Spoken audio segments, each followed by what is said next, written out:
Eviction ഇന്ന് BB ഹൗസിൽ നടക്കുകയാണ്.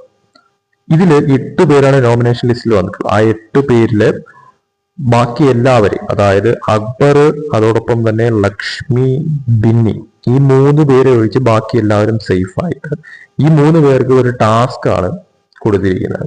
ഈ ടാസ്ക് എന്ന് പറയുമ്പോഴത്തേക്കും ഗാർഡൻ ഏരിയയിൽ സീസൺ 6 കണ്ട പോലെ ഒരു ടാസ്ക് ആണ് കൊടുത്തിരിക്കുന്നത്. അതായത് അവരുടെ ഫോട്ടോ വെച്ചിട്ടുള്ള ഒരു സ്റ്റാൻഡ്, അതിൽ കുറെ തെർമോക്കോൾ കൊണ്ട് ഇങ്ങനെ മൂടിയിരിക്കും.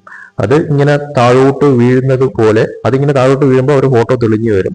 അതിൽ അവർ സേവ് ആണോ അതോ എവിക്റ്റ് ആണോ എന്നുള്ളത് എഴുതി കാണിക്കുന്ന തരത്തിലുള്ള ഒരു ടാസ്ക് ആണ് കൊടുത്തിരിക്കുന്നത്. അതിൽ അക്ബർ ഉണ്ട്, ലക്ഷ്മി ഉണ്ട്, അതോടൊപ്പം തന്നെ നിൽക്കുന്നതാണ് ബിന്നി.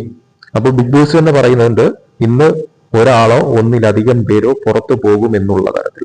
അപ്പൊ ഈ 3 പേരിൽ ഒരാളോ അതല്ലെങ്കിൽ 2 പേരോ പുറത്തു പോകുന്ന തരത്തിലുള്ള കാര്യങ്ങൾ മാറും. അതിൽ ലക്ഷ്മിയാണോ, അക്ബർ ആണോ, ബിന്നിയാണോ എന്നുള്ളത് നമുക്ക് എപ്പിസോഡ് കണ്ടു തന്നെ മനസ്സിലാക്കാം.